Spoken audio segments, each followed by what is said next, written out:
ज़बील एहतराम व हाज़रीन मजलिस, अस्सलामु अलैकुम व रहमतुल्लाहि व बरकातुहू। अल्हम्दुलिल्लाह अल्हम्दुलिल्लाहिल्लज़ी कफ़ा व सलामुन अला इबादिहिल्लज़ीना इस्तफ़ा, अम्मा बअद, फ़अऊज़ु बिल्लाहि मिनश शैतानिर रजीम, बिस्मिल्लाहिर रहमानिर रहीम। लक़द रज़ियल्लाहु अनिल मुअमिनीना इज़ युबायिऊनका तहतश शजरा, सदक़ल्लाहुल अलिय्युल अज़ीम व सदक़ रसूलुहुन नबियुल अमीनुल मतीनुल मुबीनुल मुख्तारुल करीम व नहनु अला ज़ालिका लमिनश शाहिदीन वश्शाकिरीन वल्हम्दुलिल्लाहि रब्बिल आलमीन। बारगाह रिसालत मआब सल्लल्लाहु तआला अलैहि वसल्लम में दुरूद शरीफ का हदिया पेश करें। अल्लाहुम्मा सल्लि अला सय्यदिना शफीअना नबियना व मौलाना मुहम्मदिन तिब्बिल क़ुलूबि व दवाइहा व आफ़ियतिल अबदानि व शिफ़ाइहा व नूरिल अबसारि व ज़ियाइहा व अला आलिहि व सहबिही दाइमन अबदन अबदा सरमदन सरमदा सल्लल्लाहु तआला अलैहि वसल्लम। बिरादरान मिल्लत इस्लामिया, ज़िक्र शोहदाए करबला की ये 5वीं नशिस्त है। मैं मौला करीम की बारगाह में दुआ करता हूँ कि परवरदिगार आलम अपने हबीब अलैहिस्सलातु वस्सलाम के सदक़े हम सब की हाज़िरी को अपनी बारगाह में कबूल फरमाए। आज की इस मजलिस में हम खिराज अक़ीदत पेश करेंगे उस अज़ीम हस्ती की बारगाह में जिन्हें दुनिया जामिउल क़ुरआन और कामिलुल हयाई वल ईमान के नाम से जानती है, जिनका लक़ब ज़ुन्नूरैन है और जिन्हें रसूल करीम सल्लल्लाहु अलैहि वसल्लम बेपनाह चाहते थे और मोहब्बत फरमाते थे। उस अज़ीम हस्ती का नाम खलीफ़ा सुवम हज़रत सैयदना उस्मान गनी ज़ुन्नूरैन रज़ी अल्लाह तआला अन्हु। आला हज़रत इमाम मिश्क मोहब्बत अलैहि रहमत व रिज़वान फरमाते हैं कि नूर की सरकार से पाया दोशाला नूर का, नूर की सरकार से पाया दोशाला नूर का, हो मुबारक तुमको ज़ुन्नूरैन जोड़ा नूर का। हज़रत उस्मान गनी रज़ी अल्लाह तआला अन्हु ये वो अज़ीम शख्सियत है कि अल्लाह अज़्ज़ा वजल ने आपको हुस्न व जमाल से भी नवाजा था और साथ ही साथ परवरदिगार आलम ने आपको बेशुमार दौलत से भी नवाजा था और मक्का के उन लोगों में आपका शुमार होता था जिनकी काफ़ी इज्जत थी। बड़े बड़े बिजनेसमैन, बड़े बड़े तिजारतदां, ऐसों से आपके ताल्लुक़ात थे क्योंकि आप खुद बहुत बड़े ताजिर थे। हज़रत उस्मान गनी रज़ी अल्लाह तआला अन्हु बहुत बड़े ताजिर। जब अल्लाह के रसूल अलैहिस्सलातु वस्सलाम ने नबुव्वत का ऐलान फरमाया तो हज़रत उस्मान गनी रज़ी अल्लाह तआला अन्हु वो चौथे सहाबी है जो चौथे नंबर पर ईमान लेकर के आए और एक रिवायत में है कि तीसरे नंबर पर ईमान लेकर के आए।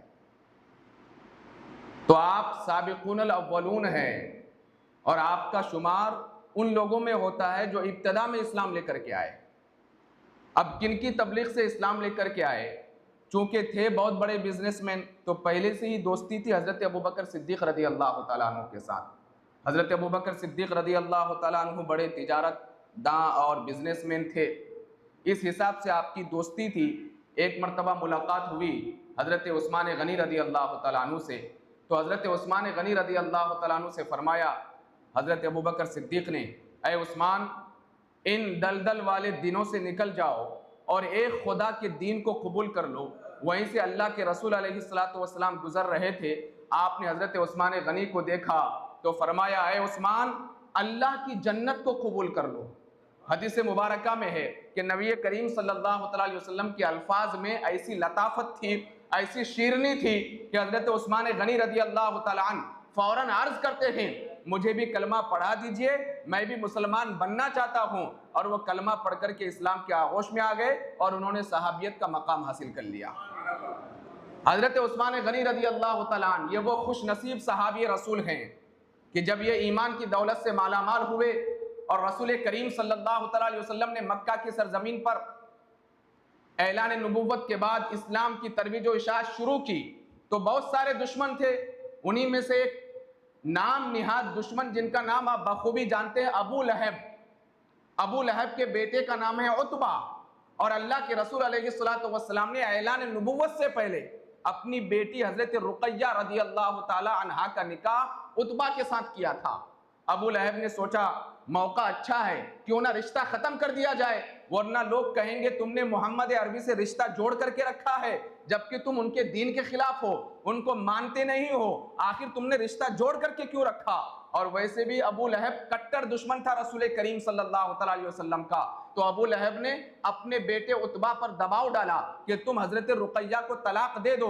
उन्होंने रसूल करीम सल्लल्लाहु अलैहि वसल्लम की साहिबजादी को तलाक दिया तो अल्लाह अज़्ज़ा वजल ने ये नसीबा हजरत उस्मान गनी रदी अल्लाह तआला अन्हु के हिस्से में लिखा और रसूल करीम सल्लल्लाहु अलैहि वसल्लम ने हजरत रुकैया का निकाह हजरत उस्मान गनी रदी अल्लाह तआला अन्हु के साथ तय करार दिया।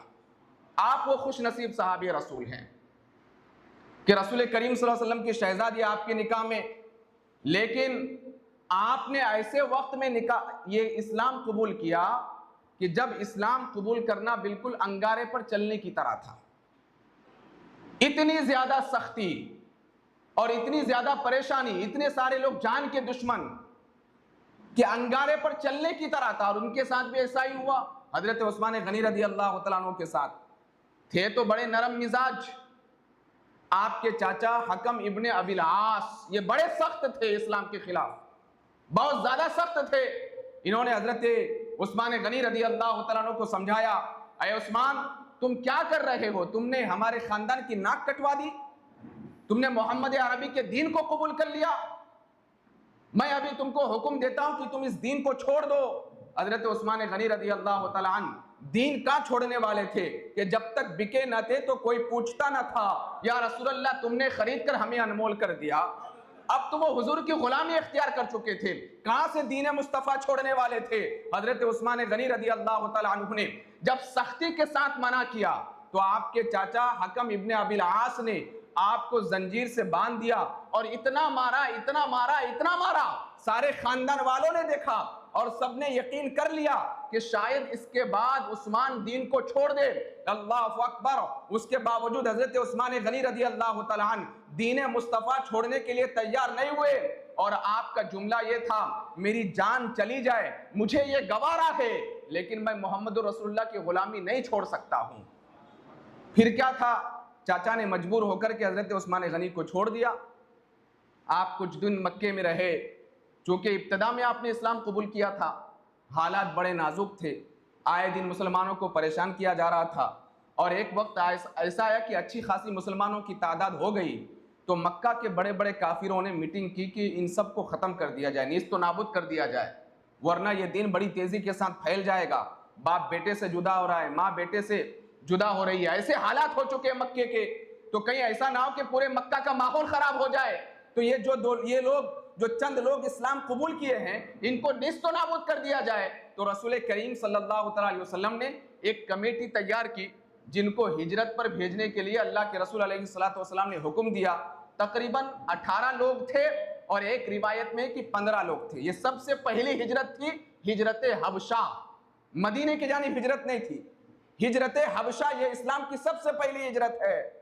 और इस सबसे पहली हिजरत में हजरत उस्मान गनी रदी अल्लाह तआला अन्हु और आपकी ज़ौजा हजरत रुकैया रदी अल्लाह तआला अन्हा भी शामिल है।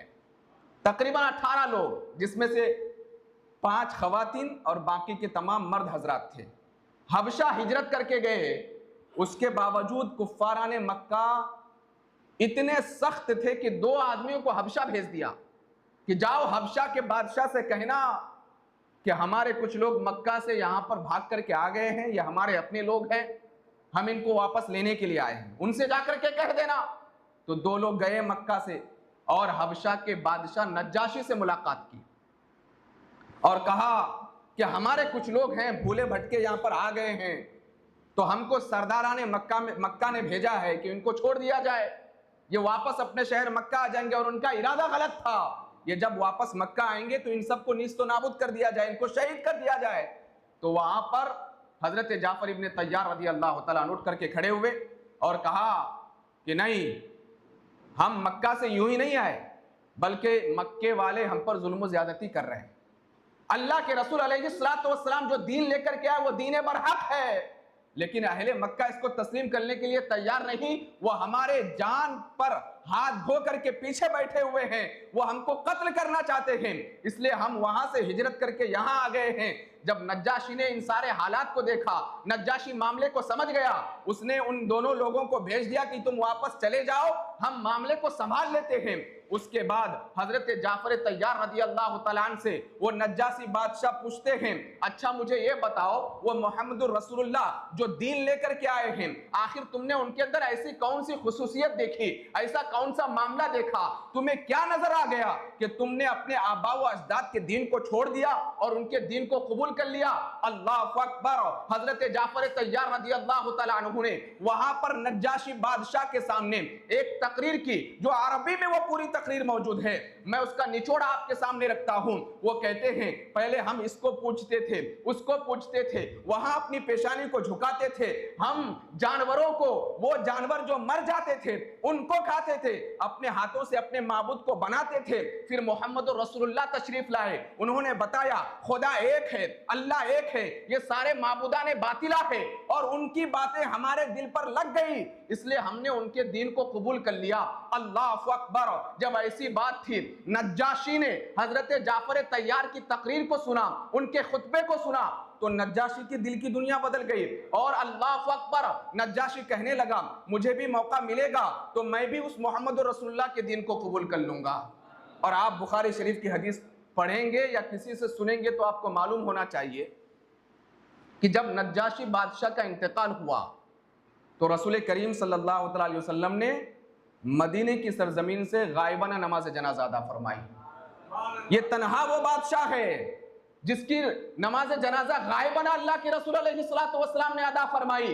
गोया कि पता यह चलता है कि जाफर तैयार की तकरीर सुन करके अगरचे नज्जाशी बादशाह बारगाह मुस्तफा में ना आ सके, लेकिन वो दिल ही दिल में मुसलमान हो चुके थे और अल्लाह के रसूल अलैहिस्सलातु वस्सलाम इससे बाखबर थे। इसलिए उनके इंतकाल के बाद रसूल करीम सल्लल्लाहु अलैहि वसल्लम ने गायबाना उनकी नमाज जनाजा अदा फरमाई है। और ये तो गायबाना, लेकिन अल्लाह के रसूल फरमाते हैं कि जब नज्जाशी बादशाह का इंतकाल हुआ तो अल्लाह अज़्ज़ा व जल ने ज़मीन को मेरे लिए समेट दिया था और नज्जाशी का जनाजा मेरे सामने रखा हुआ था। ये गायबाना नमाज जनाजा नहीं थी, बल्कि मैं हाजिर होकर के नज्जाशी की नमाज जनाजा को अदा कर रहा था। तो आप अंदाजा लगाइए कि जब सहाबी रसूल की तकरीर सुनकर के बादशाह के दिल बदल जाएं तो फिर मोहम्मद रसूलुल्लाह की शान का आलम क्या होगा। हजरत उस्मान गनी रज़ी अल्लाह तआला अन्हु की फजीलत, उनकी अहमियत को अगर समझना है तो यह हदीस मुबारक का काफ़ी है। अल्लाह के रसूल फरमाते लिकुल्ली नबिय्यिन रफ़ीक़ुन व रफ़ीक़ी फ़िल जन्नति उस्मान, कि हर नबी का एक दोस्त होता है और जन्नत में जो मेरा दोस्त होगा उसका नाम उस्मान गनी है। और एक जगह पर अल्लाह के रसूल अलैहिस्सलातु वस्सलाम से किसी ने पूछा अफ़िल जन्नति बरक़ुन, या रसूलुल्लाह अलैहिस्सलातु वस्सलाम क्या जन्नत में चमक धमक होगी, बिजली की तरह चमक, खूबसूरती? अल्लाह के रसूल फरमाते काला नाम, हाँ होगी ना। वल्लज़ी नफ्सी बियदिही इन्ना उस्मान ला यतहव्वलु, और एक हदीस के अल्फाज है यतहव्वलु मिन मकानिन इला मकानिन, कि वो उस जात की कसम, उस परवरदिगार आलम की कसम कि जब उस्मान जन्नत में एक कोने से दूसरे कोने में जाएंगे फतबरक़ लहुल जन्ना, तो जन्नत चमक उठेगी, जन्नत चमक उठेगी। उस्मान गनी रज़ी अल्लाह तआला अन्हु की वजह से जन्नत चमक उठेगी। और एक जगह पर अल्लाह के रसूल अलैहिस्सलातु वस्सलाम मस्जिद नबवी शरीफ में खिताब फरमा रहे थे। आपने फरमाया कि मेरे जाने के बाद एक जमाना आएगा, फितनों का जमाना आएगा, और ये जो शख्स यहाँ से गुजर रहा है ये शख्स उस फितने से महफूज रहेगा। सहाबा ने देखा वो शख्स इस तरीके से कपड़ा डाला हुआ था। एक साहबी कहते हैं मैं उठ करके खड़ा हुआ और मैं दौड़ करके गया कि कपड़ा हटा करके तो देखूं आखिर वो कौन शख्स है जो फितनों के जमाने में फितने से महफूज रहेगा। वो सहाबी कहते हैं जब मैंने जाकर के कपड़ा हटाया तो मैं क्या देखता हूं कि वो उस्मान गनी रज़ी अल्लाह तआला अन्हु थे, फितनों के जमाने में फितने से महफूज। और अल्लाह के रसूल अलैहिस्सलातु वस्सलाम ऐसे उनका अदब बजा लाते, रसूल करीम सल्लल्लाहु अलैहि वसल्लम अदब बजा लाते। उम्मुल मोमिनीन हजरत आयशा सिद्दीक़ा रज़ी अल्लाह तआला अन्हा इस हदीस को रिवायत करती है कि एक मरतबा ऐसा हुआ कि रसूल करीम सल्लल्लाहु अलैहि वसल्लम अपने हुजरे में तशरीफ फरमा थे। हजरत अबू बकर सिद्दीक आए, आप तहमन शरीफ पहन करके बैठे हुए थे और तहमन शरीफ थोड़ा सा उठा हुआ था और रसूल करीम सल्लल्लाहु अलैहि वसल्लम उसी तरीके से तशरीफ फरमा रहे, बैठे रहे। फिर हजरत उमर फारूक आजम आए, अल्लाह के रसूल अलैहिस्सलातु वस्सलाम वैसे ही बैठे रहे। फिर हजरत मौला कायनात आए, दिगर सहाबाए कराम आए, रसूल करीम सल्लल्लाहु अलैहि वसल्लम उसी तरीके से बैठे रहे। और थोड़ी देर के बाद जब हजरत उस्मान गनी रज़ी अल्लाह तआला अन्हु अंदर तशरीफ लेकर के आते हैं तो रसूल करीम सल्लल्लाहु अलैहि वसल्लम उठ करके खड़े होते हैं, अपने तहमन शरीफ को दुरुस्त करते हैं, फिर सही तरीके से तशरीफ फरमा होते हैं। जब तमाम सहाबाए कराम चले गए उम्मुल मोमिनीन हजरत आयशा सिद्दीक़ा ने बारगाह मुस्तफ़ा में पूछा या रसूलल्लाह अलैहिस्सलातु वस्सलाम ये क्या मामला है? मेरे वालिद मोहतरम आए, आप उसी तरीके से बैठे रहे, उमर फारूक आजम आए उसी तरीके से बैठे रहे, दिगर सहाबाए कराम आए उसी तरीके से बैठे रहे, लेकिन मैं देख रही थी कि जब उस्मान गनी आए तो आप उठ करके खड़े हो गए, आपने अपने तहमन शरीफ को दुरुस्त फरमाया, आखिर वजह क्या है? अल्लाह के रसूल अलैहिस्सलातु वस्सलाम फरमाते हैं आय आयशा क्या मैं उससे हया ना करूं जिसको देख करके आसमान के फरिश्ते भी हया करते हैं। इसलिए जब जुमा का खुतबा इमाम पढ़ता है तो क्या कहता, कामिलुल हया वल ईमान, कामिलुल हया, वो हया के एतबार से ऐसे कामिल थे कि आप खुद फरमाते हैं कि जब मैं अकेले भी होता ना तो मैं उस वक्त भी पूरे कपड़े पहन करके रहता। ऐसे कामिलुल हया वल ईमान।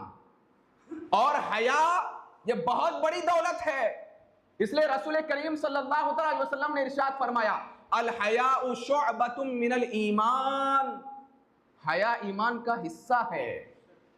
जिसके पास से शर्मो हया खत्म हो जाए, शर्मो हया निकल जाए तो फिर वो इंसान किसी भी एतबार से सही से रह ही नहीं सकता। हया बहुत बड़ी दौलत है और इसी हया की वजह से तो इंसान संभल करके रहता है। भाई कोई इंसान अगर खुलेआम गुनाह करने लग जाए, हया का पर्दा समेट जाए, खुलेआम गुनाह करने लग जाए, तो जब हया का पर्दा समेट जाएगा, खत्म हो जाएगा, वो तो खुलेआम गुनाह करेगा, खुलेआम शराब पिएगा, खुलेआम गाली देगा, खुलेआम गंदगियां करेगा। हया को ईमान का हिस्सा इसलिए करार दिया कि हया एक ऐसी बड़ी दौलत है, इसी की वजह से इंसान गुनाहों से महफूज रहता है। और इस एतबार से हजरत उस्मान गनी रज़ी अल्लाह तआला अन्हु कामिलुल हया है, शर्मो हया के पैकर। और रसूल करीम सल्लल्लाहु अलैहि वसल्लम की भी अजीम सिफत है हया। आप अगर बुखारी शरीफ की हदीस पढ़ेंगे तो आपको ये बात भी मालूम होना चाहिए कि रसूल करीम सल्लल्लाहु अलैहि वसल्लम कुंवारी लड़की से भी ज्यादा शर्मीले थे, यानी इतने बाहया थे अल्लाह के रसूल अलैहिस्सलातु वस्सलाम। इसलिए आए लोगों, महफिल इमाम हुसैन में आए हो तो शर्म व हया के पैकर बनकर के जिंदगी गुजारो। तो हबशा में हिजरत करके तशरीफ लेकर के गए, फिर रसूल करीम सल्लल्लाहु अलैहि वसल्लम के हुक्म के मुताबिक हबशा से हिजरत करके वह तमाम सहाबा और सहाबियात मदीने के सरजमीन पर तशरीफ लाए। और जब हजरत उस्मान गनी मदीने की सरजमीन पर तशरीफ लाए तो उस वक्त मदीने में मुसलमानों के हालात इतने अच्छे नहीं थे। जाहिर सी बात है कि जो सहाबा हिजरत करके आए वो मुहाजिर सहाबा, उन मुहाजिर सहाबा के पास उनका अपना घर नहीं, और घर रहने के लिए मिल भी गया तो फिर जेब में उतने पैसे नहीं। तो मदीने में मुसलमान तंग दस्ती में जिंदगी गुजार रहे थे, पीने के लिए पानी का इंतजाम नहीं था, और अगर पानी कहीं मिल भी जाता तो मीठा पानी नहीं मिलता था। चूंकि अरब की सरजमीन रेगिस्तान की सरजमीन है। आज भी जब आप उम्रा करने जाते हैं, घूमने के लिए कहीं जाते हैं, ताइफ वगैरह जाते हैं, या मक्का शरीफ से मदीना शरीफ जाते हैं तो बीच में दरमियान में जो भी आप खाली जगह देखते हैं तो पथरीली जमीन है, रेगिस्तान जमीन। और अल्लाह ने अपने महबूब को रेगिस्तान जमीन में भेजा, पथरीली जमीन में भेजा, और रसूल करीम सल्लल्लाहु अलैहि वसल्लम ने ऐसी मेहनत की कि उसी पथरीली जमीन से अल्लाह के रसूल ने पूरी दुनिया में इस्लाम को फैला दिया। तो रेगिस्तान वाली जमीन है, अरब की जमीन, वहां पर पानी मिलता भी तो मीठा पानी नहीं मिलता। और पूरे मदीने में एक ही कुआं था मीठे पानी का, और वो एक यहूदी का कुआं था। उस कुएं का नाम है बीरे रौमा। क्या नाम है? बीरे रौमा, एक यहूदी का कुआं था। रसूल करीम सल्लल्लाहु अलैहि वसल्लम ने अपने खिताब में फरमाया कि कौन है जो एक कुआं खरीद ले मुसलमानों के लिए, वो बीरे रौमा उसको खरीद ले, मुसलमानों के लिए वक्फ कर दे, मैं इख्तियार रखता हूं कि अल्लाह उसे जन्नत अता फरमाएगा, अल्लाह उसे जन्नत अता फरमाएगा, मेरा रब उसे जन्नत अता फरमाएगा। जब हजरत उस्मान गनी रज़ी अल्लाह तआला अन्हु ने ये सुना तो गए उस कुएं के मालिक के पास, पता चला एक यहूदी का कुआं है। तो हजरत उस्मान गनी रज़ी अल्लाह तआला अन्हु ने उस यहूदी से पूछा कि मैं कुआं खरीदना चाहता हूं, तो क्या तुम बेचोगे? यहूदी ने देखा कि नहीं, बेचूंगा तो मेरा तो बहुत बड़ा नुकसान हो जाएगा। हर दिन मैं पानी बेचता हूं और ज्यादा दाम में पानी बेचता था, पैसे ज्यादा लेता था, हर दिन मैं पानी बेचता हूं, मेरा नुकसान हो जाएगा। हजरत उस्मान गनी रज़ी अल्लाह तआला अन्हु थे तो ताजिर, बड़े बिजनेसमैन थे, और जो आदमी तिजारत करता है तो वो तिजारत के बारे में मुकम्मल मालूमात भी रखता है कि किस तरीके से सामान खरीदनी चाहिए। तो आपने उस यहूदी से फरमाया ठीक है, कुआं तुम अपने पास रखो, मैं भी उसमें शरीक हो जाता हूं, आधे कुएं का मालिक मैं और आधे कुएं के मालिक तुम। तो उसने दिल में सोचा कि आधे कुएं का मालिक मैं और आधे कुएं के मालिक ये कैसे हो सकता है? तो हजरत उस्मान गनी रज़ी अल्लाह तआला अन्हु ने उसको समझाया कि आधे कुएं का मालिक इस तौर पर होगा कि एक दिन कुएं का पानी तुम बेचना और एक दिन कुएं के पानी का इख्तियार मेरे हाथ में रहेगा। और इसकी कीमत तय की गई 12,000 दिरहम उस जमाने में। आज भी 12,000 दिरहम बहुत बड़ी रकम है। उस जमाने में 12,000 दिरहम, जब पैसे की बहुत ज्यादा अहमियत थी, दिरहम की बहुत ज्यादा अहमियत थी, हजरत उस्मान गनी रज़ी अल्लाह तआला अन्हु ने 12,000 दिरहम देकर के आधा कुआं खरीदा। और फिर आपने उसकी तरतीब ये बनाई कि जिस दिन आपकी बारी आती आप पानी लोगों के लिए फ्री कर देते कि जितना लेना है ले लो। तो वो सारे गरीब लोग वो क्या करते, 2 दिन का पानी एक साथ रख लेते, क्योंकि दूसरे दिन वो यहूदी ज्यादा कीमत में पानी बेचता था। उस यहूदी ने देखा कि दूसरे दिन तो कोई खरीदार आ ही नहीं रहा है, वो परेशान हो गया। और फिर उसने हजरत उस्मान गनी से कहा कि आए उस्मान, लगता है कि मैंने घाटे का सौदा कर लिया है, एक काम करो तुम पूरा कुआं खरीद लो, 12,000 दिरहम मुझे और भी दे दो। और फिर हजरत उस्मान गनी रज़ी अल्लाह तआला अन्हु ने पूरे कुएं को खरीद लिया। तो रसूल करीम सल्लल्लाहु अलैहि वसल्लम इरशाद फरमाते हैं, ऐ लोगों, अगर किसी जन्नती को देखना है तो उस्मान गनी को देखो। आज उस्मान ने कुआं खरीद करके जन्नत खरीद लिया है, पूरे मदीने वालों के लिए कुएं को वक्फ कर दिया। और एक बात मैं आपको बताऊं, आज भी आप मदीने में जाएं, बीरे रौमा, बीर कहते हैं अरबी में कुएं को, रौमा जो कुआं है आज भी हजरत उस्मान गनी के नाम से मौजूद है, आज भी मदीने के सरजमीन पर मौजूद है, और आज भी मीठा पानी मिलता है। और आज भी जो लोग मदीने के सरजमीन पर शहर रसूल में जाते हैं तो बीरे रौमा का पानी जरूर पीते हैं और शरफयाब होते हैं। इसी पर बस नहीं, वो बीरे रौमा जहां पर है, मैंने खुद अपने आंखों से देखा है, चारों तरफ खजूर के दरख्त लगे हुए हैं, एक बेहतरीन बाग है, बेहतरीन बाग। जब आप मालूम करेंगे तो पता चलेगा कि वो बाग हजरत उस्मान गनी रज़ी अल्लाह तआला अन्हु का है, और आज भी हजरत उस्मान गनी के नाम से वो बाग मौजूद है। वहां की जो एक कमेटी बनी हुई है और उसकी जितनी भी रकम आती है, हजरत उस्मान गनी रज़ी अल्लाह तआला अन्हु का अकाउंट बैंक में मौजूद है, वो सारी रकम उस अकाउंट में जमा कर दी जाती है। और फुंदुक उस्मान, आप गूगल में जाइए, लिखिए फुंदुक उस्मान, हजरत उस्मान गनी के नाम से एक होटल खोला गया। आपकी जो आमदनी होती है खजूर वगैरह के दरख्त से, उस पैसे को जमा करके एक बहुत बड़ा होटल है मदीने के सरजमीन पर, उस होटल का नाम है फुंदुक उस्मान, वो भी हजरत उस्मान गनी के नाम से है, उन्हीं के नाम से है। और जितनी आमदनी होती है आधी आमदनी को गरीबों में तकसीम कर दिया जाता है, और उसमें से आधी रकम को हजरत उस्मान गनी के अकाउंट में जमा किया जाता है। पता यह चला कि जब तुम अल्लाह के लिए और खुलूसियत के साथ, खुलूस लिल्लाहियत के लिए काम करोगे तो मौला करीम परवरदिगार आलम कयामत तक तुम्हें उसका अजर अता फरमाएगा। ऐसे वक्त में हजरत उस्मान गनी ने कुएं को खरीदा मदीने वालों के लिए, जब लोग पानी के लिए तरसते थे। अल्लाह ने ऐसा सिला अता किया, ऐसा सिला अता किया कि 1400 साल हो गए, आज भी बीरे रौमा का पानी मीठा है और आज भी लोग उस पानी को पी करके शरफयाब हो रहे हैं, और उसका सवाब आज भी हजरत उस्मान गनी के खाते में जमा होता है। और उसके अलावा हजरत उस्मान गनी रज़ी अल्लाह तआला अन्हु दीगर तमाम सहाबाए कराम जब हिजरत करके मदीने की सरजमीन पर आए तो कुछ सहाबा मक्के में रुक गए थे। इस दौरान भी मक्के के कुफ्फार ने मुसलमानों का पीछा नहीं छोड़ा, कुछ ना कुछ हीले बहाने करते रहे ताकि जंग हो जाए, लड़ाई हो जाए। और फिर उन्हीं की शैतानी हरकतों की वजह से ग़ज़वा बद्र वजूद में आया। ग़ज़वा बद्र, और मुसलमानों की तादाद उस वक्त भी ज्यादा नहीं थी, 313 मुसलमान थे। मैं ग़ज़वा बद्र का जिक्र इसलिए कर रहा हूं कि जब आप ग़ज़वा बद्र में 313 सहाबा का नाम पढ़ेंगे तो उसमें हजरत उस्मान गनी का नाम आपको मिलेगा। लेकिन आप तारीख पढ़ें, हजरत उस्मान गनी बद्र के मैदान में नहीं गए थे, आप अपने घर में मौजूद थे, लेकिन बदरी सहाबा में आपका शुमार होता है। वजह यह है कि रसूल करीम सल्लल्लाहु अलैहि वसल्लम की जो शहजादी है हजरत रुक़य्या रज़ी अल्लाह तआला अन्हा, उनकी तबीयत बहुत ज्यादा खराब थी। वो तो जंग में जाने के लिए तैयार हो गए थे।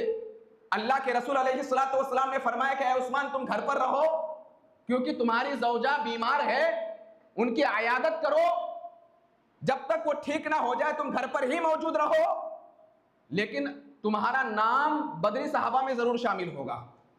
और फिर अल्लाह के रसूल अलैहिस्सलातु वस्सलाम सहाबा के साथ बद्र के मैदान में तशरीफ लेकर के गए, और मौला करीम ने 313 मुसलमानों को फतेह अता फरमाई। बहुत अजीम फतेह है वो इस्लाम की, और वो इस्लाम की बुनियाद भी है।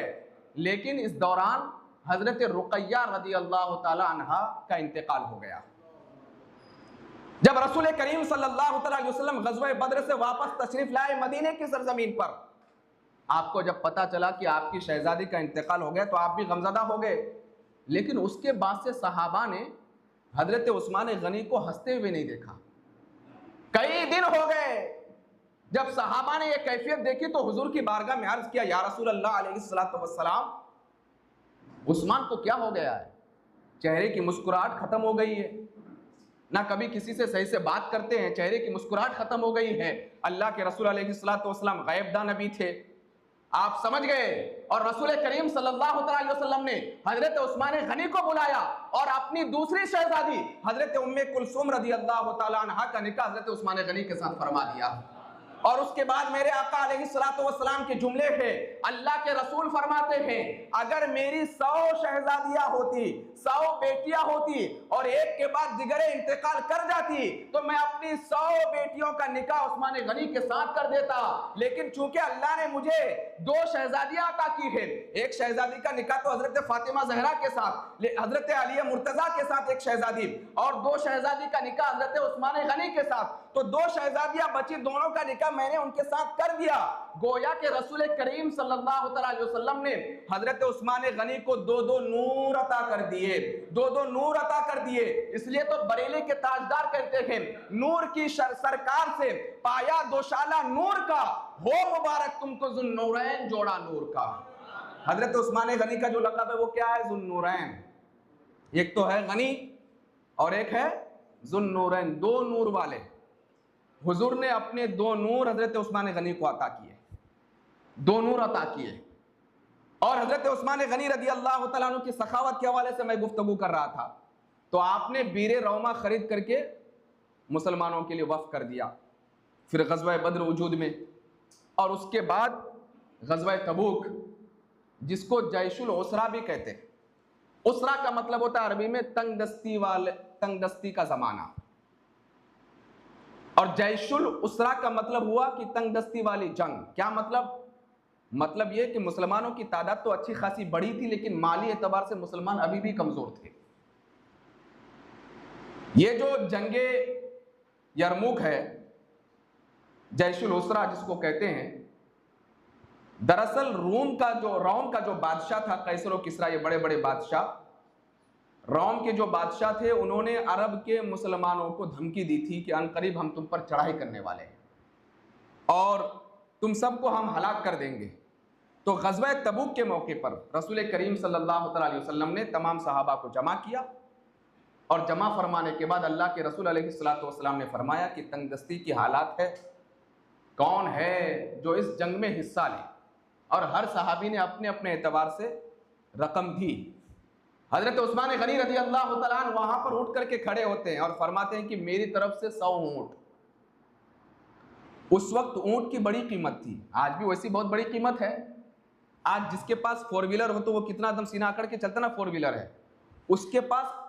उस वक्त अगर किसी के पास एक ऊँट हो तो समझ लो कि वो अरब के रईस लोगों में उसका शुमार होता है।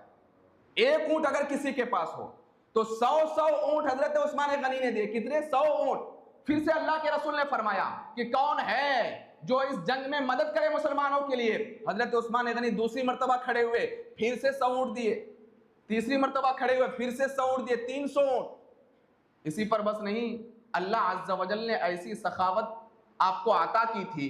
अर्ज करते हैं या रसूल अल्लाह 10,000 घोड़े साजो सामान के साथ मैं हवाले कर रहा हूं। 10,000 घोड़े।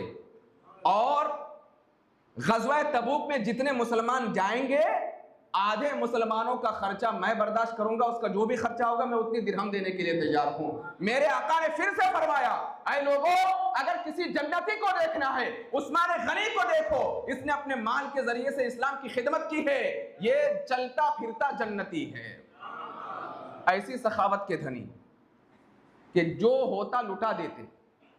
और रसूल करीम सल्लल्लाहु अलैहि वसल्लम ने भी ऐसी तरबियत की थी हज़रत उस्मान गनी की कि कभी माल से मोहब्बत नहीं की हज़रत उस्मान गनी ने। यहाँ तक कि कोई गरीब सहाबी जिनका शादी करने का इरादा होता और उनके पास कुछ रकम ना होती और वह सहाबी रसूल करीम सल्लल्लाहु अलैहि वसल्लम के बारगाह में जाते, अर्ज़ करते या रसूलल्लाह मुझे निकाह करनी है, तो रसूल करीम सल्लल्लाहु अलैहि वसल्लम उस सहाबी को हज़रत उस्मान गनी की बारगाह में भेजते। एक मरतबा ऐसा हुआ कि एक सहाबी आए और आकर के अर्ज़ किया, या रसूलल्लाह मुझे निकाह करनी लेकिन मेरे पास कुछ नहीं। तो रसूल करीम सल्लल्लाहु अलैहि वसल्लम ने इरशाद फरमाया, एक काम करो, उस्मान गनी के पास चले जाओ, कह देना कि मैंने भेजा है। ये साहबी सोचे ठीक है, गए हज़रत उस्मान गनी के दरवाजे पर।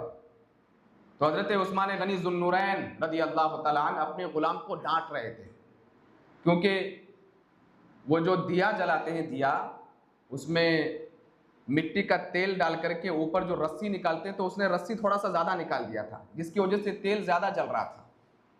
तो तेल ज़्यादा जल रहा था, इसकी वजह से ग़ुलाम को डांट रहे थे कि इतना ज़्यादा तेल जल रहा है, तुमको दिखाई नहीं देता। तो वो सहाबी जो आए थे कि शादी के लिए कुछ हेल्प हो जाएगी, मदद हो जाएगी और मेरा काम बन जाएगा, उसने दिल में सोचा कि जब थोड़ा सा तेल जलने पर इतना डांट रहे तो मेरी कहाँ से मदद करेंगे। उल्टे कदम वापस चले गए। दूसरे दिन फिर हुजूर की बारगाह में गए तो नबी करीम सल्लल्लाहु अलैहि वसल्लम ने पूछा कि क्या हुआ। अर्ज़ किया, या रसूलल्लाह ऐसी ऐसी बात है इसलिए मैं नहीं गया। अल्लाह के रसूल ने फरमाया कि जाओ, आज फिर से जाओ। गए दूसरे दिन तो गुलाम को डांट रहे थे, खाने में नमक उसने ज्यादा दे दिया था, तो गुलाम को डांट रहे थे कि इतना ज्यादा नमक इस्तेमाल करते हो। अल्लाह अकबर। नमक इसकी कोई ज्यादा कीमत आज भी नहीं है, उस जमाने में भी नहीं थी और आज भी नहीं है। तो वो सहाबी जो आए थे उन्होंने दिल में सोचा कि नमक की तो इतनी कीमत नहीं होती, लेकिन उसके बावजूद गुलाम को इतना डांट रहे हैं। उल्टे कदम वापस जाना चाह रहे थे, उस्मान गनी की नजर पड़ गई, बुलाया, इधर आओ। क्यों आए हो? कहा कि मैं तो कल से आ रहा हूं, लेकिन आपने कल गुलाम को डांटा तेल ज्यादा जलने की वजह से, आज जो है आप गुलाम को डांट रहे नमक ज्यादा इस्तेमाल करने की वजह से, तो मेरे दिल ने गवारा नहीं किया कि मैं आपसे मदद मांगू। अल्लाह अकबर। हज़रत उस्मान गनी ने कहा कि क्या हुआ बताओ। उसने कहा कि मुझे हुजूर ने भेजा है, अल्लाह के रसूल ने भेजा है, शादी करनी है, पैसे नहीं है, इसलिए मैं आपकी बारगाह में आया हूं। इतना सुनना था। हजरत उस्मान गनी फरमाते हैं, शादी के जितने अखराजात होंगे वो पूरे मैं देने के लिए तैयार हूं, लेकिन हाँ सुनो, मैंने तेल के ज्यादा जलने पर, नमक के ज्यादा इस्तेमाल पर इसीलिए डांटा क्योंकि मुझे इसका हिसाब देना होगा मौला करीम की बारगाह में, और जो मैं तुमको दूंगा उसका हिसाब तुमको अल्लाह करीम की बारगाह में देना होगा। तो कल बरोज़े महशर मुझे मौला की बारगाह में हाजिरी देनी होगी, हिसाब देना होगा। अल्लाह अकबर। यहां रुक करके मैं अपने तमाम नौजवान भाइयों को एक पैगाम देना चाहता हूं। आज जो आप बेदरज पैसा खर्च करते हैं कि आया है जितना खर्च करो, अगर आप ये सोच करके खर्च करते हैं तो सुनो, हजरत उस्मान गनी से बड़े मालदार आप नहीं हैं, उनसे बड़े मालदार नहीं है। और तारीख दां बयान करते हैं कि गज़वा तबूक के मौके पर जितना हजरत उस्मान गनी ने खर्चा किया, उसको अगर काउंट किया जाए तो आज के दौर में 116 करोड़ रुपए बनते हैं। 116 करोड़ रुपए आज के दौर में बनते हैं, उन्होंने उस दौर में खर्चा किया था। आप अंदाजा लगे कि उनसे बढ़कर के दौलतमंद हम हैं? नहीं है ना। उन्होंने इतना एहतियात किया, फालतू खर्चा नहीं किया। और आज का हमारा नौजवान जहां जी चाहे खर्चा कर दे, यार 10 रुपए की बात है, 20 रुपए की बात है, इतना भूल गए कि पानी ज्यादा खर्च करने पर भी अल्लाह की बारगाह में जवाब देना पड़ेगा। और कुरान मुक़द्दस में मौला करीम इरशाद फरमाता है, इन्नहु ला युहिब्बुल मुस्रिफीन, अल्लाह अज़्ज़ा वजल इसराफ करने वालों से मोहब्बत नहीं फरमाता है। और एक दूसरी आयत करीमा, इन्नल मुबज़्ज़िरीन कानू इख्वानश शयातीन, हद से ज्यादा खर्च करने वाले शैतान के भाई है, शैतान का भाई करार दिया गया उसको। इसलिए ये ना सोचो कि दौलत है तो बस हो गया, नहीं, दौलत का मालिक अल्लाह ने आपको बनाया है, लेकिन आप जितना खर्च करेंगे कोटि कोटि का हिसाब आपको मौला करीम की बारगाह में देना पड़ेगा। हजरत उस्मान गनी रज़ी अल्लाह तआला अन्हु की सखावत अगर इसी पर गुफ्तगू की जाए तो कई महफिलें निकल जाए। बस एक वाक़या और मैं आपके सामने बयान करके गुफ्तगू को बड़ी तेज़ी के साथ आगे बढ़ाऊँ। एक सहाबी रसूल थे, वो फजर की नमाज अदा करते और नमाज अदा करने के बाद बड़ी तेज़ी के साथ घर से निकल जाते थे। नबी करीम सल्लल्लाहु अलैहि वसल्लम से मुसाफा नहीं करते थे। तवील अरसे से सहाबा ने ऐसा देखा कि हुजूर से मुसाफा नहीं करते और जल्दी से निकल जाते। अल्लाहु अकबर। सहाबा कराम ने हुजूर की बारगाह में अर्ज़ किया, या रसूल अल्लाह, हम तो सोचते हैं कि आपसे मुसाफा करने का मौका मिल जाए, बड़ी शर्फ की बात है, लेकिन वो फलां सहाबी, अंसारी सहाबी, वो बहुत जल्दी फजर की नमाज पढ़ करके चले जाते हैं, आपसे मुसाफा भी नहीं करते, आखिर वजह क्या है? रसूल करीम सल्लल्लाहु अलैहि वसल्लम ने उस सहाबी को बुलाया और फरमाया कि क्या बात है, तुम तो हर एतबार से अच्छे हो, दौलतमंद हो, हर एतबार से ठीक हो, लेकिन जल्दी क्यों चले जाते हो, मुसाफा क्यों नहीं करते? दिगर तुम्हारे साथियों ने मुझसे शिकायतन ये बात अर्ज की है, आखिर क्या वजह है? अल्लाह अकबर। उस सहाबी का जवाब सुनो। अर्ज करते हैं, या रसूलल्लाह अलैहिस्सलातु वस्सलाम, बात सिर्फ इतनी है कि मेरे घर के करीब एक यहूदी का घर है और उसके आंगन में एक खजूर का दरख्त है, उसकी कुछ टहनियाँ मेरे घर की जानिब भी हैं, तो कुछ खजूर जो पक जाते हैं वो मेरे घर के आंगन में गिर जाते हैं, तो मुझे डर लगता है कि कहीं ऐसा ना हो कि मेरे बच्चे उठ करके उस खजूर को अपने मुंह में डाल दे और वो खा ले उसकी इजाजत के बगैर, और फिर वो हराम लुकमा उनके पेट में चले जाएं। इसी वजह से हर दिन सुबह सुबह मैं जल्दी चले जाता हूं और जितने पक्के खजूर गिरते हैं उन सारे पक्के खजूरों को मैं जमा करके उस यहूदी को दे देता हूं और फिर मैं टेंशन फ्री हो जाता हूं, मेरा माइंड सही हो जाता है कि अब मेरे बच्चे ये खजूर तो नहीं खाएंगे। अल्लाह अकबर, अल्लाह अकबर। वो इतना एहतियात करते थे खाने के मामले में, इतना एहतियात करते थे। और अल्लाह के रसूल अलैहिस्सलातु वस्सलाम ने हलाल रोजी रोटी के बारे में यहां तक इरशाद फरमाया, मेरे आका इरशाद फरमाते हैं, अगर तुम हलाल रोजी रोटी खाने की आदत डाल लोगे तो तुम मुस्तजाबुद दावत बन जाओगे, तुम जो दुआ करोगे मौला तुम्हारी दुआ को कबूल अता फरमाएगा। हलाल रोजी रोटी की बहुत बड़ी फजीलत है। और अगर कोई हराम का एक लुकमा अपने पेट में डाल देता है तो 40 दिन तक उसकी दुआ कबूल नहीं होती। जब दुआ कबूल नहीं होती तो नमाज कहां से होगी, मुझे बताओ? नमाज कबूल हो सकती है? दुआ ही कबूल नहीं है जो नमाज से बाहर है, तो नमाज तो बहुत बड़ी बात हो गई, नमाज कहां से कबूल होगी? तो वो सहाबी रसूल ने जब अपनी बात सुनाई कि अर्ज की, या रसूलल्लाह ऐसी ऐसी बात है, बस इसी वजह से मैं जल्दी चला जाता हूं, तो अल्लाह के रसूल अलैहिस्सलातु वस्सलाम ने फरमाया कि क्यों ना तुम उसके खजूर के दरख्त को खरीद लो। कहा कि नहीं या रसूलल्लाह, इतने पैसे मेरे पास नहीं कि मैं उसके खजूर के दरख्त को खरीद लूं। अल्लाह अकबर। मेरे आका ने इरशाद फरमाया कि कौन है जो उस यहूदी का जो खजूर का दरख्त है वो खरीद ले, मैं उसको जन्नत की बशारत देता हूँ। हजरत उस्मान गनी उस महफिल में नहीं थे, बाद में आपको पता चला कि ऐसी ऐसी बात है, तो गए उस यहूदी के पास और कहा कि खजूर का दरख्त मैं खरीदना चाहता हूँ, तुम्हारे आंगन में ही रहे, बस ये है कि इसकी जो कीमत है मुझे बता दो, तो आज के बाद से जितने खजूर ये गिरेंगे ये खाने के हकदार हो जाएंगे, अगरचे तुम्हारे आंगन में रहे, तुम भी इससे फ़ायदा हासिल करो। उस यहूदी ने सोचा कि ये ईमान वाले जब ख़रीदो फरोख्त करते हैं तो मुंह मांगी कीमत देते हैं, और उसने बड़ी कीमत मांगी। कहा कि अच्छा ऐसी बात है, वो मदीने के बाहर एक बाग है और बाग बहुत बड़ा था, बस इसके बदले में मुझे वो बाग चाहिए। हजरत उस्मान गनी ने कहा कि ठीक है, वो बाग मैं तुमको खरीद करके दे देता हूं, और उसके नाम कर दिया। अल्लाह के रसूल अलैहिस्सलातु वस्सलाम को जब मालूम हुआ तो मेरे आका अलैहिस्सलातु वस्सलाम ने फरमाया कि ऐ मौला परवरदिगार आलम, आज के बाद से उस्मान का कोई अमल उस्मान को नुकसान ना पहुंचाए, वो जो भी करे उनका कोई अमल उनको नुकसान ना पहुंचाए। अल्लाह की बारगाह में दुआ की। लेकिन एक बात मैं आपको और बताऊं कि उस यहूदी ने कहा, उस्मान तो बहुत बड़े ताजिर लगते हैं, लेकिन मुझे लगता है कि बहुत बड़े बेवकूफ भी हैं।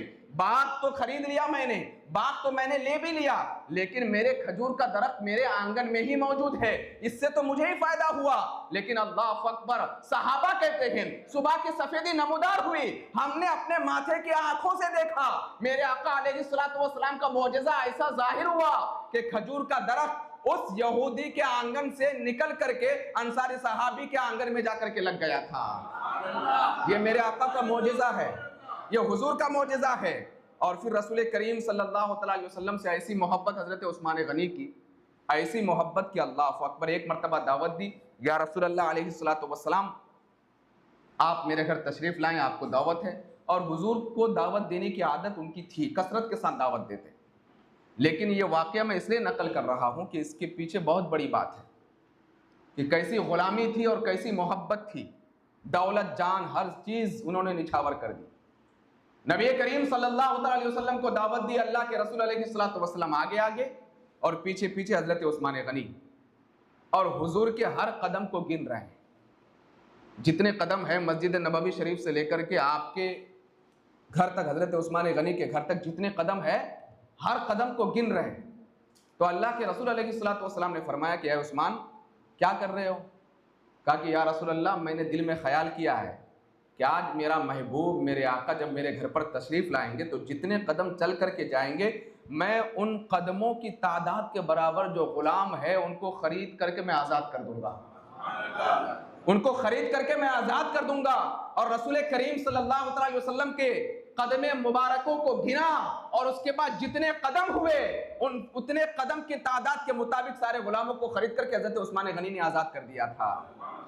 और हज़रत उस्मान गनी रज़ी अल्लाह तआला अन्हु बनु उमैया इस ख़ानदान से थे। इस वजह से आज के जो ये राफ़ज़ी है, सहाबा कराम की शान में गुस्ताखी करने वाले, ये बनु उमैया के ख़ानदान के सारे सहाबा को गाली देते हैं, सारे सहाबा को।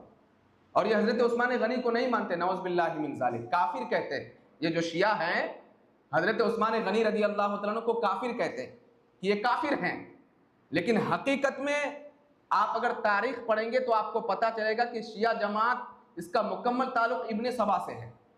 एक बड़ी तारीख़ है, मैं इस पर कभी रोशनी डाल सकता हूँ, चूँकि फिर तारीख़ के पीछे जाऊँगा तो हज़रत उस्मान गनी की सीरत मुकम्मल तरीके से बयान नहीं हो सकती है। मैं ये बात इसलिए आपके सामने अर्ज़ कर रहा हूँ ताकि आप शियों से मोहतात रहें। सिर्फ उनका अली अली अली अली अली देख करके आप पागल ना हो जाएं, बल्कि ये भी देखें कि उनका अकीदा क्या है हुजूर के बारे में और हुजूर के सहाबा के बारे में, उनका अकीदा क्या है। आज बहुत सारे हमारे सुन्नी मुसलमान कहते हैं कि हुजूर के घराने से इतनी मोहब्बत करते हैं, इतनी मोहब्बत करते हैं। अरे नादानो, ये देखते हो, साथ ही साथ ये भी तो देखो कि हुजूर के सहाबा को कितने गाली देते हैं, हजरत उस्मान गनी को, और हजरत उमर फारूक आजम रजी अल्लाह तआला अन्हु को हजरत फातिमा जहरा का कातिल कहते हैं। अल्लाह अकबर। हजरत अबू बकर सिद्दीक रजी अल्लाह तआला अन्हु के हवाले से उनका जुमला है कि अरबों की आदत है बेटी दे करके अपने मामलात बना लेना, नऊज़ बिल्लाहि मिन ज़ालिक। यह ऐसी जमात है, इन्होंने हमेशा इस्लाम को नुकसान पहुंचाया। लेकिन तारीख को जब छुपाने की कोशिश की जाती है तो तारीख छुपती नहीं, और तारीख एक ना एक दिन लोगों के सामने वाज़े हो जाती है। अब जो तारीख मैं आपके सामने बयान करने जा रहा हूं, ये उनकी किताबों में भी मौजूद है। हजरत उस्मान गनी रज़ी अल्लाह तआला अन्हु, आपके दो दामाद थे। कितने? दो दामाद, बेटी एक और दामाद दो। अब ये ऐसी तारीख बोल रहा हूं मैं, आप जाकर के गूगल में भी देख लीजिएगा। शियों की किताब में भी ये बात मौजूद है और हमारी किताब में भी मौजूद है, लेकिन शियों ने इसको छुपाने की कोशिश की। लेकिन अहले बैते अथार से हजरत उस्मान गनी की कैसी मोहब्बत थी, आज मैं आपके सामने बयान करने जा रहा हूं। इसलिए कहते कि महफिल इमाम हुसैन में आओ, अपने इल्म में इजाफा करो, नमाज, रोजा, हज, ज़कात, ये सारी अपनी जगह पर, लेकिन जब तक आप अपनी तारीख से वाकिफ नहीं होंगे आपको यह पता नहीं चलेगा कि खुलफाए राशिदीन का मकाम क्या है, अहले बैत अतहार का मकाम क्या है, शियों का फितना क्या है, राफजियों का फितना क्या है, खवारिज का फितना क्या है। इन सारी चीजों से अगर आप वाकिफ नहीं होंगे तो इबादत में आपको सुरूर पैदा नहीं होगा, आपको मजा नहीं आएगा, आपके अंदर कॉन्फिडेंस नहीं आएगा। ये जो लोग हजरत उस्मान गनी के खिलाफ आवाज बुलंद करते हैं, हजरत उस्मान गनी की एक बेटी है, नाम है आयशा बिनते उस्मान। क्या नाम है? आयशा बिनते उस्मान। और ये तारीख की मोतबर किताबों में, शियों की किताब में भी मौजूद है, हमारी किताब में भी मौजूद है। और जो बात मैं बोलता हूं ये रिकॉर्ड है, और ये सिर्फ संजान वाले नहीं सुनते, पूरी दुनिया के लोग सुनते हैं। उसमें शिया भी हैं, सुन्नी भी हैं, राफजी भी हैं, खारजी भी हैं, नासिबी भी हैं, सारे लोग सुनते हैं। अगर कुछ गलत होगा तो वो कोट करेंगे, मेरी पकड़ कर सकते हैं, लेकिन चूंकि ये बात सबकी किताबों में मौजूद है। आपकी बेटी का नाम क्या है? आयशा बिनते उस्मान। हजरत इमाम हुसैन रदी अल्लाह तआला अन्हु ने अपने बड़े भाई हजरत इमाम हसन रदी अल्लाह तआला अन्हु की बारगाह में अर्ज किया कि भाईजान क्या ही अच्छा हो जाए कि अगर आप आयशा बिनते उस्मान से निकाह कर लें। दामाद बनने जा रहे हैं हजरत इमाम हसन, किनका? हजरत उस्मान गनी का। और हजरत उस्मान गनी दामाद है रसूलुल्लाह के। कैसा रिश्ता है? सिर्फ और सिर्फ बनु उमैया खानदान से होने की वजह से इन शियों ने हजरत उस्मान गनी रदी अल्लाह तआला अन्हु को काफिर का माज़अल्लाह की रब्बिल आलमीन, आपका जिक्र खैर नहीं करते, आपकी बुराई करते हैं, नाज़ेबा कलिमात आपकी शान में बकते हैं, लेकिन तारीख को छुपाने की भी कोशिश करते हैं। तो हजरत इमाम हुसैन ने मशवरा दिया बड़े भाई से, हजरत इमाम हसन रदी अल्लाह तआला अन्हु को मशवरा दिया कि आप निकाह कर लें, आयशा बिनते उस्मान से निकाह कर लें। आपने मंजूरी दी और निकाह हो भी गया, दामाद भी बन गए, और हजरत उस्मान गनी ससुर हैं। जब हजरत इमाम हसन का इंतकाल हो गया तो हजरत इमाम हुसैन रदी अल्लाह तआला अन्हु ने आयशा बिनते उस्मान से निकाह किया। एक बेटी दो दामाद, और दोनों दामाद कौन है? हजरत उस्मान गनी के। हजरत इमाम हसन भी दामाद है और हजरत इमाम हुसैन भी दामाद है। मैं खुलेआम कहना चाहूंगा, नादानों, अगर उनके दरमियान नाइत्तफाकी होती तो कभी ये रिश्ता वजूद में नहीं आता। ये रिश्ता वजूद में आया, पता ये चलता है वो हमेशा मोहब्बत करने वाले थे, एक दूसरे का एहतराम करने वाले थे। ये फितने तुमने अपनी जानिब से कायम किए हैं। तुमको तुम्हारा दीन मुबारक हो, हमको हुसैन का दीन मुबारक हो। इसलिए कभी इनके दरमियान नाइत्तफाकी थी नहीं, कभी नाइत्तफाकी नहीं थी, हमेशा ये मोहब्बत के साथ रही। ये इब्ने सबा जैसे लोग आए, इन्होंने सिर्फ बनु उमैया खानदान के नाम से लोगों में नाइत्तफाकियां पैदा की। चूंकि हजरत अमीर मुआविया रज़ी अल्लाह तआला अन्हु आप भी बनु उमैया खानदान से है, यजीद भी उसी खानदान से है। उस यजीद का सहारा लेकर के इन्होंने इस्लाम की पूरी शक्ल को बिगाड़ने की नापाक कोशिश की। रसूल करीम सल्लल्लाहु अलैहि वसल्लम भी कैसी मोहब्बत करते और हजरत उस्मान गनी भी कैसी मोहब्बत करते हुजूर से। आइए सुलह हुदैबिया के मौके पर है वाकया, मैं आपको बता देता हूँ। हुदैबिया का मकाम है मकाम हुदैबिया। सहाबा कराम ने बारगाह मुस्तफ़ा में अर्ज़ की, या रसूलल्लाह अलैहिस्सलातु वस्सलाम, एक लंबा अरसा हो गया हमने खाना काबा की ज़ियारत नहीं की, तवाफ़ खाना काबा नहीं किया, सफ़ा मरवा की सई नहीं किया। रसूलल्लाह, अगर इस बार जाएं और खाना काबा का तवाफ़ कर लें तो बड़ा अच्छा होगा। चूँकि एक मुआहिदा था कि मक्के के कुफ़ारों ने पाबंदी लगा दी थी, तो रसूल करीम सल्लल्लाहु अलैहि वसल्लम मकाम हुदैबिया गए। आज भी सुलह हुदैबिया जब आप पढ़ेंगे तो ये सारे वाक़यात आपको मिलेंगे। हुदैबिया की सरजमीन पर गए, मकाम हुदैबिया, और वहाँ पर तमाम सहाबा के साथ तकरीबन 1500 से ज़ायद सहाबा कराम थे। हुजूर ने वहीं पर तवक्कुफ़ फरमाया, वहीं पर आप तशरीफ़ फरमा हो गए, और हज़रत उस्मान गनी रदी अल्लाह तआला अन्हु को अपना सफ़ीर बना करके मक्का की सरजमीन पर भेजा कि तुम जाओ और जाकर के अहले मक्का से कहो कि हुजूर और आपके तमाम सहाबा उम्रा करना चाहते हैं, खाना काबा का तवाफ़ करना चाहते हैं, हम जंग और जिदाल नहीं चाहते, अमन व अमान के साथ आएंगे और अमन व अमान के साथ चले जाएंगे। तुमने जो पाबंदी लगाई है ये पाबंदी तुम ख़त्म कर दो, हम उम्रा करके वापस चले जाएंगे। हज़रत उस्मान गनी गए, आपके ताल्लुक़ात बड़े अच्छे थे मक्का में, और सुलह हुदैबिया से पहले ही अबू लहब, उतबा, शैबा ये सब मर चुके थे, जो बड़े बड़े कट्टर थे ये मैदान बद्र में मर चुके थे, और सुलह हुदैबिया काफ़ी बाद का है, तो मैदान बद्र में ये सब चले गए थे। और दिगर जो कुफ्फारान मक्का थे उस वक्त हजरत अबू सुफियान भी ईमान लेकर के नहीं आए थे, फतेह मक्का के वक्त ईमान लेकर के आए थे। हजरत अब्बास ये भी ईमान लेकर के नहीं आए थे, फतेह मक्का के वक्त ईमान लेकर के आए थे। तो इन सब की बड़ी चलती थी।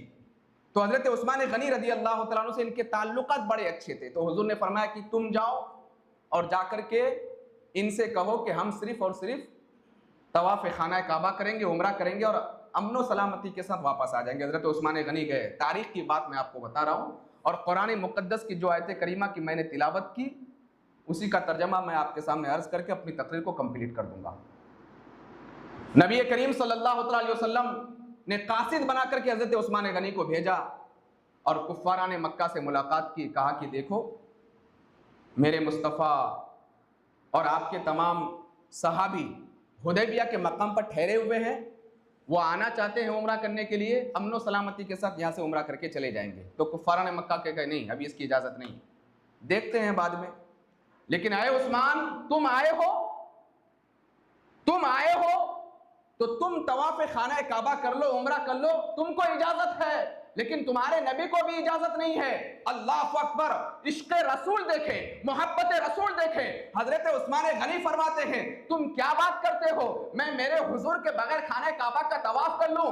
ये तो काबा है काबा, और जो मेरे मुस्तफा है वो काबे के भी काबा है। काबे को जितने अजमत बख्शी है उसका नाम मोहम्मद रसूलुल्लाह अलैहिस्सलातु वस्सलाम है। उनके बगैर मैं खाना काबा का तवाफ नहीं कर सकता। मेरा अकीदा तो ये है कि काबा देखने पर उतना सवाब नहीं मिलेगा जितना सवाब रुखे मुस्तफा देखने पर अल्लाह अता फरमाता है। और एक बात मैं आपको बता दूं, ये हकीकत भी है, ये हकीकत भी है। जब रसूल करीम सल्लल्लाहु अलैहि वसल्लम ने नबुव्वत का ऐलान फरमाया उस वक्त जितने सहाबा मुसलमान हुए वो सब के सब सहाबी कहलाए। हुजूर के वफात के बाद जो मुसलमान हुए वो सहाबी कहलाए क्या? नहीं ना। ताबई, फिर तबे ताबई, उसके बाद फिर हम लोग हैं, है कि नहीं? तो हम सहाबी क्यों नहीं बन सकते? नमाज भी है, रोजा भी है, हज भी है, ज़कात भी है, खाना काबा का तवाफ भी है, सफा मरवा की सही भी है, सारी इबादतें हैं। एक गोशे में बैठ करके रात भर इबादत कर लो, सब कुछ है। लेकिन आज कोई मुसलमान सहाबी बन नहीं सकता क्योंकि रुखे मुस्तफा को वो देख नहीं सकता। अल्लाह ने यह शरफ सहाबा को अता किया था और हुजूर के चेहरे को देखने की वजह से वह इबादत में इतने आगे चले गए कि मेरे आका इरशाद फरमाते हैं कोई गैर सहाबी जो सहाबी नहीं है वो ओहद पहाड़ के बराबर सोना खैरात करे।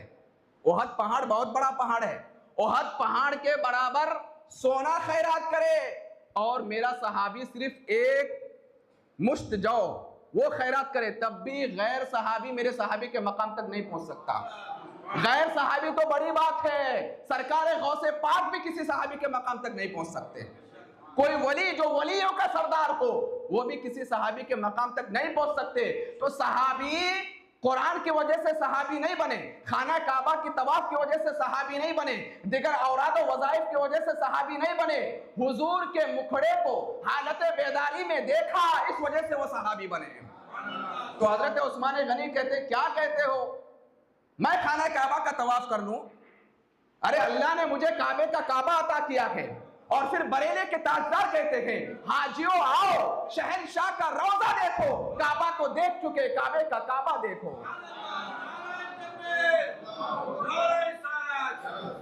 और फिर एक अकीदा भी देते हैं गौर से सुन तो रजा, काबे से आती है सदा, मेरी आंखों से मेरे प्यारे का रोजा देखो। यानी अगर हुजूर के रोजे की अहमियत समझनी है ना, अपनी आंखों से ना देखना, काबा जाना, काबे की आंखों से मुस्तफा के रोजे को देखना, तुम्हें हुजूर के रोजे की अहमियत समझ में आ जाएगी। आपने मना कर दिया कि नहीं ये बिल्कुल नहीं हो सकता, मैं कैसे तवाफ खाना काबा कर लूं मेरे महबूब को छोड़ करके। इस दौरान एक बात गश्त करते करते करते करते मकाम हुदैबिया तक पहुंच गए कि हजरत उस्मान को अहले मक्का ने कत्ल कर दिया। जब ये बात गश्त करते पहुंची वहां पर तो एक बहुत बड़ा दरख्त है, नबी करीम सल्लल्लाहु अलैहि वसल्लम ने तमाम सहाबा को उस दरख्त के नीचे बुलाया और एक बैअत ली। उस बैअत का नाम है बैअत रिदवान। क्या नाम है? बैअत रिदवान। यही आयत की मैंने तिलावत की, लक़द रदियल्लाहु अनिल मुमिनीना इज़ युबायिऊनका तहत अश-शजरा अल्लाह अज़्ज़ा वजल उन तमाम मोमिनीन से राज़ी हो गया जिन्होंने दरख्त के नीचे हुजूर के हाथ पर बैयत की। तमाम सहाबा ने बैयत की। हज़रत उस्मान गनी मौजूद नहीं थे और अफवाह ये फैली थी कि हज़रत उस्मान गनी इंतकाल हो गए। तो हुजूर ने अपने दाहिने हाथ को इस तरीके से निकाला और सहाबा से कहा कि ये उस्मान गनी का हाथ है, ये उस्मान गनी का हाथ है। और आपने अपने हाथ को रखा, उस्मान गनी का हाथ करार दिया और कहा कि मैं उस्मान की जानिब से बैयत लेता हूं, मैं उस्मान की जानिब से बैयत लेता हूं। अगरचे खबर पूरी फैल गई थी, हजरत उस्मान गनी शहीद हो गए, लेकिन निगाहे मुस्तफा देख रही थी मेरा उस्मान बाहयात है। इसलिए हुजूर ने अपने हाथ को उस्मान का हाथ करार दिया और बैयत लेकर के ये बता दिया, और कोई गैब क्या तुमसे निहा हो वाला, जब ना खुदा ही छुपा तुम पे करोड़ों दुरूद। ये निगाह मुस्तफ़ा देख रही थी, हुजूर की निगाह देख रही थी कि मेरा यार जिंदा है, बाहयात है। हमेशा अपने दाहिने हाथ को चूमता कि तू हुजूर का हाथ है, मैं चूमता और अपने दाहिने हाथ को हुजूर का हाथ करार देकर के मैं इसका अदब करता। और आप कहते कि जब मैं अमीरुल मोमिनीन बना हुजूर के वफात फरमाने के बाद, तो सहाबा जब मुझसे मुसाफा करते, मेरे हाथ को चूमते, तो सहाबा कहते उस्मान हम ऐसा लगता है कि हम आपसे मुसाफा नहीं कर रहे, हम हुजूर से मुसाफा कर रहे हैं, ऐसा हमें महसूस होता है। तो फिर आपने हमेशा इस हाथ की इज्जत की। और खौफ खुदा कैसा पता है आपको? हजरत उस्मान गनी रदी अल्लाह तआला अन्हु के दिल में जो अल्लाह की खशियत थी, इतने रोते थे कि दाढ़ी आपकी तर हो जाती थी आंसुओं से, ऐसे अल्लाह का डर। और कुरान करीम की ऐसी तिलावत करते कि नमाज में जब खड़े होते तो मुकम्मल कुरान मजीद की तिलावत कर लेते। आप सोचते हैं कि ऐसा कैसे हो सकता? मैं कहता हूं कि जब आप 3 घंटे का मूवी देखने के लिए बैठते हैं तो आपको यूं महसूस होता कि 5 मिनट में हो गया, क्योंकि इंसान जब किसी चीज में दिल और जान लगा देता है तो वक्त कैसे गुजरता उसे पता नहीं चलता। और अगर कोई प्यार करने वाले को प्यार करने वाला मिल जाए, वो पूरा दिन पूरी रात गुजार दे, उसको एहसास नहीं होता, ऐसा लगता है 5 मिनट में सब कुछ हो गया। तो चूंकि सहाबा कुरान से मोहब्बत करते थे, वो 2 रकात में पूरा कुरान पढ़ लेते थे, पूरी रात खत्म हो जाती थी, उनको एहसास नहीं होता था। और सबसे बड़ा कारनामा हजरत उस्मान गनी का। मैं अपनी तकरीर कंप्लीट कर देता हूँ, आप हजरात भी वक्त पे आते हैं, मैं भी वक्त का पाबंद हूँ, इंशाअल्लाह वक्त पे ही मुकम्मल कर दूंगा। सबसे बड़ा जो आपका कारनामा वो है जामिउल कुरान। सहाबा कराम जो अलग अलग मुल्कों में दीनी खिदमत अंजाम दे रहे थे, उनको लगा कि कोई किसी लहजे में पढ़ रहा है, कोई किसी लहजे में पढ़ रहा है, कोई किसी लहजे में पढ़ रहा है, किसी के पास थोड़ा कुरान है, किसी के पास इतना है। तो हज़रत उस्मान गनी की बारगाह में आए तो हज़रत उस्मान गनी रदी अल्लाह तआला अन्हु ने पुराने तमाम नुस्खों को उठा करके एक जगह पर रख दिया और आपने नया नुस्खा बनाया जिसे कहते हैं मसहफ़ उस्मानी। आज भी हमारे पास जो किताब है कुरान है वो भी मसहफ़ उस्मानी है। कितना बड़ा कारनामा हज़रत उस्मान गनी रदी अल्लाह तआला अन्हु का। ये तो ऐसा कारनामा है कि 1400 साल हो गए, जितने लोग कुरान पढ़ेंगे, कुरान की हर आयत का सवाब और कुरान के हर हरफ का सवाब मौला करीम हज़रत उस्मान गनी को अता फरमाएगा। 18 ज़िलहिज्जा को आपकी शहादत हुई बड़े दर्दनाक तरीके से। अब शहादत का वाक़या तवील है, फिर मैं कह रहा हूँ कि मैं वक्त का पाबंद हूँ तो मैं पूरे तवील वाक़े को बयान नहीं करूँगा। बलवाइयों ने चारों तरफ से आपको घेरा, ज़िलहिज्जा का महीना था, अक्सर सहाबा कराम हज के लिए गए हुए थे, तकरीबन 500 या 700 सहाबा कराम वहाँ पर मौजूद थे। हज़रत मौला कायनात मौला अली मुश्किल कुशा रज़ी अल्लाह तआला अन्हु भी मौजूद नहीं थे। तो आपने हज़रत हसनैन करीमैन से फरमाया था कि बेटा तुम दोनों उस्मान गनी के दरवाजे पर खड़े रह करके पहरा देना। इससे पता चलता कि कितनी मोहब्बत थी। वो दोनों पहरा देते रहे। ये बलवाई जो तकरीबन 3000 की तादाद में थे, ये छत फाड़ करके और एक रिवायत में कि पीछे कहीं दरवाजे से तोड़ करके अंदर दाखिल हुए और हज़रत उस्मान गनी रदी अल्लाह तआला अन्हु को शहीद किया। सहाबा ने इजाज़त मांगी, लेकिन आपने फरमाया था कि मैं मदीने में खून खराबा देखना नहीं चाहता, ये मेरे रसूलुल्लाह का शहर है, ये मेरे आका का शहर है। और उन्होंने कहा कि आप खिलाफत छोड़ दो। कहा कि नहीं, मैं खिलाफत तो नहीं छोड़ सकता, अगर मैं छोड़ दूंगा कल फिर कोई और खलीफा बने, तुम उससे आकर के कहोगे खिलाफत छोड़ दो, परसों कोई और बने उससे भी यही कहोगे खिलाफत छोड़ दो। फिर फरमाते हैं मेरे आका ने फरमाया था कि फितनों का दौर आएगा तो मेरा ये सहाबी उन फितनों से मुकाबला करेगा। आपने अपनी जान गंवा दी। आपकी मुबारक हाथ, दाहिने हाथ को जब शहीद किया गया तो आपने कहा कि तुम्हारा नाश हो जाए, तुमने उस हाथ को शहीद कर दिया जो रसूलुल्लाह का हाथ है। और आपकी नाक पर जब जोर से किसी ने मारा और मुंह पर, तो खून निकल करके कुरान की उस आयत पर गिरा, सिबगतल्लाह वमन अहसनु मिनल्लाहि सिबगा व नहनु लहु आबिदुन। 40 दिन तक पानी बंद करके रखा गया। वो उस्मान गनी जिसने बीर रोमा खरीदा, लोगों के लिए पानी वक्फ की, उनके लिए 40 दिन तक पानी को बंद किया गया, लेकिन उसके बावजूद हजरत उस्मान गनी रदी अल्लाह तआला अन्हु ने मदीने में जंग की इजाज़त नहीं दी और आप इस दार फ़ानी से दार बका की जानिब कूच करके चले गए। वैसी उनकी सीरत तो बड़ी तवील है। बस मैं मौला करीम की बारगाह में दुआ करता हूँ कि परवरदिगार आलम उनकी ग़ुलामी में हम सबको कबूल अता फ़रमाए। वमा अलैना इल्लल बलागुल मुबीन। अस्सलामु अलैकुम।